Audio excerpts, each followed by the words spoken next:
हमारी भारतीय संस्कृति का मूलभूत अध्यात्म है और वो अध्यात्म ने हमारी संस्कृति की पुष्टि की। विभिन्न मत हमारे संतों में इतिहास में हमेशा हुए हैं, इसलिए तो इतिहास में संतों के बीच में शास्त्रार्थ हुआ। तो ये शास्त्रार्थ की परंपरा यही थी कि हम उस ज्ञान का मंथन करेंगे तो चर्चा से वास्तविकता सामने आ जाएगी। आज सबके अंदर भक्ति की एक लहर आ गई है। हम नियमों का डंडा लेके उसी को दबाने का प्रयत्न करें, ये उचित नहीं। नमस्ते स्वामी जी। पूरे भारत में इस समय जो राम मंदिर प्राण प्रतिष्ठा को लेके पूरा उत्साह और उमंग है जनता में, लेकिन हमारे जो दो शंकराचार्य हैं उन्होंने इसके संबंध में कुछ असहमति अपनी जनाई है, तो इस बारे में आपका क्या विचार है? ऐसे विवाद की कोई आवश्यकता नहीं है, क्योंकि शास्त्रों में ऐसी कोई आवश्यकता नहीं है कि मंदिर पूरा हो तभी प्राण प्रतिष्ठा होगी। भगवान राम ने रामेश्वरम में जब शिवलिंग की स्थापना की थी, वो पहले हुई और मंदिर बाद में बना। यहाँ तक कि शंकराचार्य स्वयं, कथा आती है कि वे जब बद्रीनाथ गए और बद्री विशाल मंदिर में प्रवेश किए तो आश्चर्यचकित रह गए कि वहां मूर्ति थी ही नहीं। उन्होंने पंडितों से प्रश्न किया कि मैंने सुना था कि चारों युगों में यहाँ बद्रीनाथ में भगवान विष्णु की पूजा की जाती है, मूर्ति कहाँ है? पंडितों ने कहा कि बौद्ध धर्म के प्रकोप के कारण और भय से मूर्ति का विसर्जन अलकनंदा में कर दिया गया। तो अब हम खोजते हैं, वो मिलती नहीं।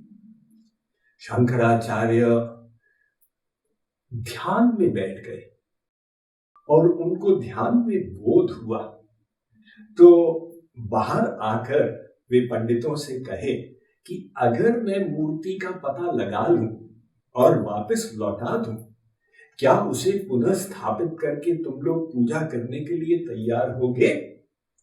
पंडितों ने कहा बिल्कुल। तो अपने ध्यान अनुभूति के अनुसार वे अलकनंदा नदी के साथ साथ गए और जिस स्थान के लिए उनको प्रेरणा मिली थी वहां डुबकी लगाए।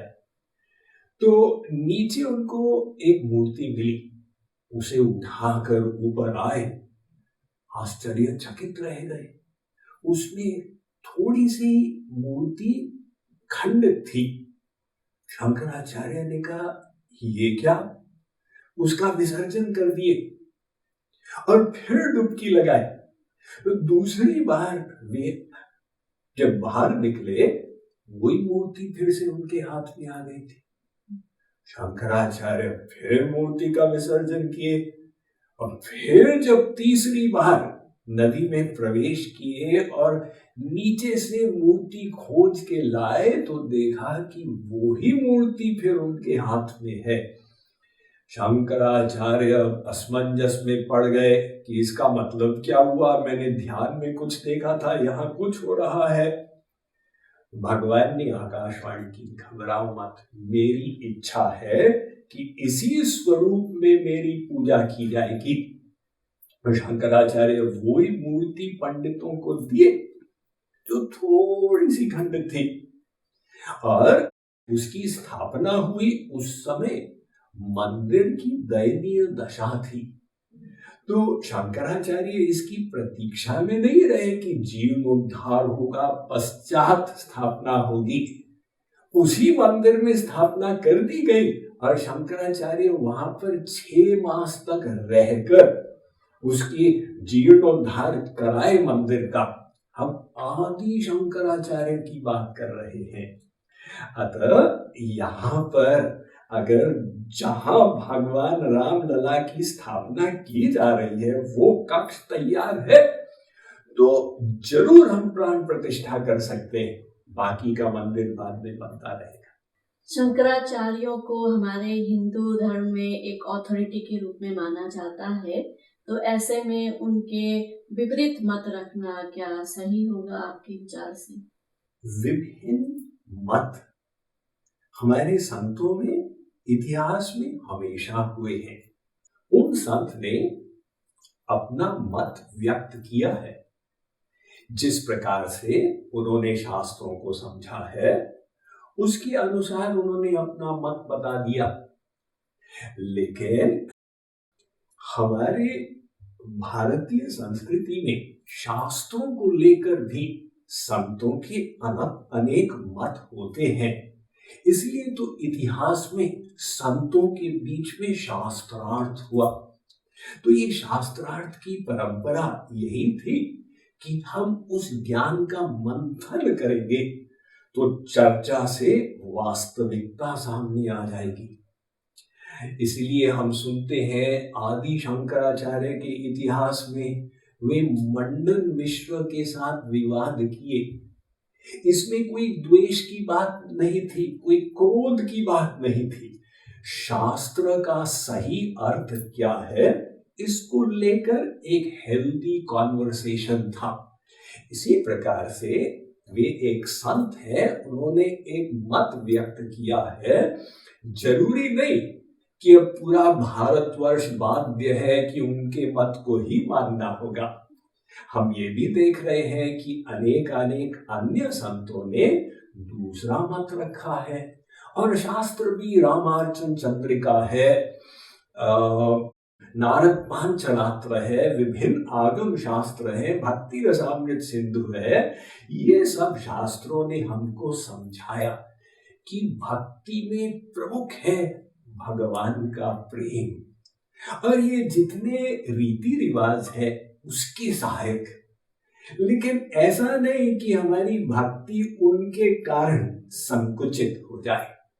तो विष्णु पुराण कहता है कि सब जितने भी नियम हैं उनके दो लक्ष्य हैं, स्मर्तव्य सततम विष्णु और विस्मर्तव्यो न जातुचित सर्वे विधि निषेधास्योरेतयोरेव किंकरा।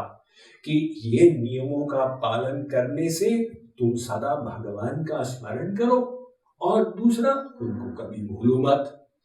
तो प्रमुख बात है वो भीतर की भक्ति। ये बहिरंग नियम अच्छे हैं, लेकिन उनके विवाद में इतना नहीं पड़ना है कि प्रमुख बात साइड ट्रैक हो जाए कि आज सबके अंदर भक्ति की एक लहर आ गई है, हम नियमों का डंडा लेके उसी को दबाने का प्रयत्न करें, ये उचित नहीं। जो राम मंदिर की स्थापना होने जा रही है, उसकी प्राण प्रतिष्ठा हो रही है, उसका हिंदू समाज में क्या महत्व है और उसका क्या प्रभाव पड़ने वाला है आने वाले समय में? हमारी भारतीय संस्कृति का मूलभूत अध्यात्म है, और वो अध्यात्म ने हमारी संस्कृति की पुष्टि की।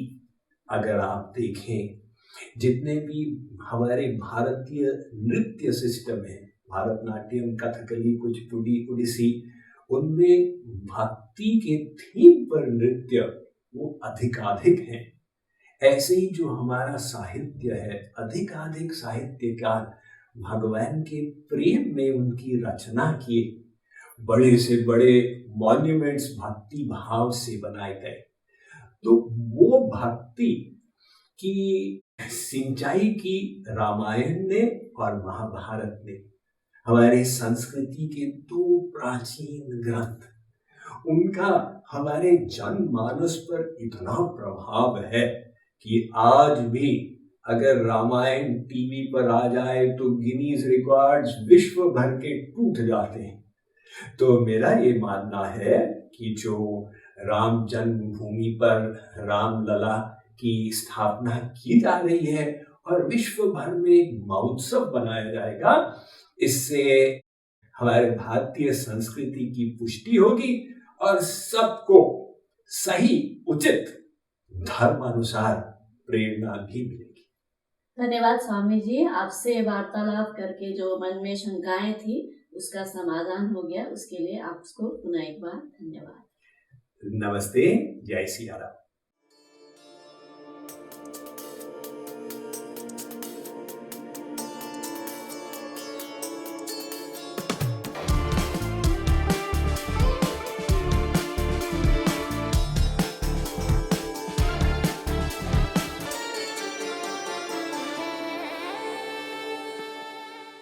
Mind management, life transformation, power of thoughts आदि प्रेरणादायक एवं आध्यात्मिक वीडियोस के लिए सब्सक्राइब करें स्वामी मुकुंदानंद हिंदी यूट्यूब चैनल को और बेल आइकन को अवश्य दबाएं ताकि आपको ये वीडियोस मिले सबसे पहले।